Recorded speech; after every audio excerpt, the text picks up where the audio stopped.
लोग लंकापति रावण को अनीति, अनाचार, दंभ, काम, क्रोध, लोभ, अधर्म और बुराई का प्रतीक मानते हैं और उससे घृणा करते हैं।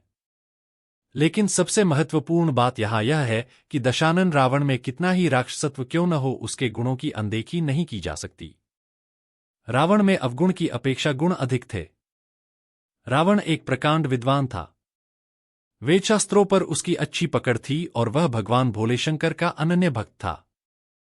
उसे तंत्र, मंत्र, सिद्धियों तथा कई गूढ़ विद्याओं का ज्ञान था।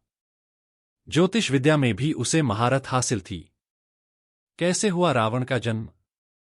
रावण के उदय के विषय में भिन्न भिन्न ग्रंथों में भिन्न भिन्न प्रकार के उल्लेख मिलते हैं।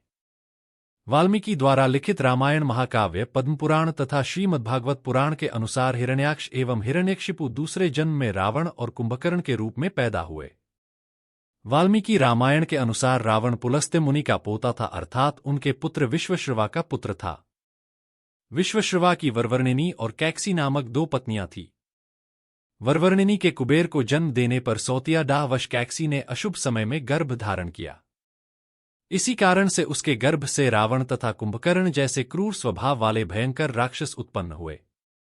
तुलसीदास जी के रामचरितमानस में रावण का जन्म शाप के कारण हुआ है। वे नारद एवं प्रताप भानु की कथाओं को रावण के जन्म का कारण बताते हैं। पौराणिक कथा। इसके अनुसार भगवान विष्णु के दर्शन हेतु सनक, सनंदन आदि ऋषि बैकुंठ पधारे, परंतु भगवान विष्णु के द्वारपाल जय और विजय ने उन्हें प्रवेश देने से इनकार कर दिया। ऋषिगण अप्रसन्न हो गए और क्रोध में आकर जयविजय को शाप दे दिया कि तुम राक्षस हो जाओ। जयविजय ने प्रार्थना की, वह अपराध के लिए क्षमा मांगी। भगवान विष्णु ने भी ऋषियों से क्षमा करने को कहा। तब ऋषियों ने अपने शाप की तीव्रता कम की और कहा कि 3 जन्मों तक तो तुम्हें राक्षस योनि में रहना पड़ेगा और उसके बाद तुम पुनः इस पद पर प्रतिष्ठित हो सकोगे। इसके साथ एक और शर्त थी कि भगवान विष्णु या उनके किसी अवतारी स्वरूप के हाथों तुम्हारा मरना अनिवार्य होगा। यह शाप राक्षसराज, लंकापति, दशानन रावण के जन्म की आदि गाथा है। भगवान विष्णु के ये द्वारपाल पहले जन्म में हिरण्याक्ष व हिरण्यकशिपु राक्षसों के रूप में जन्मे। हिरण्याक्ष राक्षस बहुत शक्तिशाली था और उसने पृथ्वी को उठाकर पातालोक में पहुंचा दिया था। पृथ्वी की पवित्रता बहाल करने के लिए भगवान विष्णु को वराह अवतार धारण करना पड़ा था। फिर विष्णु ने हिरण्याक्ष का वध कर पृथ्वी को मुक्त कराया था। हिरण्यकशिपु भी ताकतवर राक्षस था और उसने वरदान प्राप्त कर अत्याचार करना प्रारंभ कर दिया था। भगवान विष्णु द्वारा अपने भाई हिरण्याक्ष का वध करने की वजह से हिरण्यकशिपु विष्णु विरोधी था और अपने विष्णु भक्त पुत्र प्रहलाद को मरवाने के लिए भी उसने कोई कसर नहीं छोड़ी थी।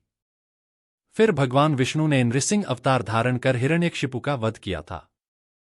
त्रेतायुग में ये दोनों भाई रावण और कुंभकर्ण के रूप में पैदा हुए और तीसरे जन्म में द्वापर युग में जब भगवान विष्णु ने श्री कृष्ण के रूप में जन्म लिया, तब ये दोनों शिशुपाल व दंतवक्त्र नाम के अनाचारी के रूप में पैदा हुए थे। क्यों पड़ा रावण का दशानन नाम? रावण को दशानन कहते हैं। उसका नाम दशानन उसके दशग्रीव नाम पर पड़ा। कहते हैं कि महातपस्वी रावण ने भगवान शंकर को एक एक कर अपने 10 सिर अर्जित किए थे। उस कठोर तपस्या के बल पर ही उसे 10 सिर प्राप्त हुए, जिन्हें लंका युद्ध में भगवान राम ने अपने बाणों से एक एक कर काटा था। यदि रावण ने कठोर तपस्या से अर्जित अपने उन 10 सिरों की बुद्धि का सार्थक और सही इस्तेमाल किया होता तो शायद इतिहास में अपनी प्रकांड विद्वता के लिए अमर हो जाता और लोग उससे घृणा नहीं करते बल्कि उसकी पूजा करते।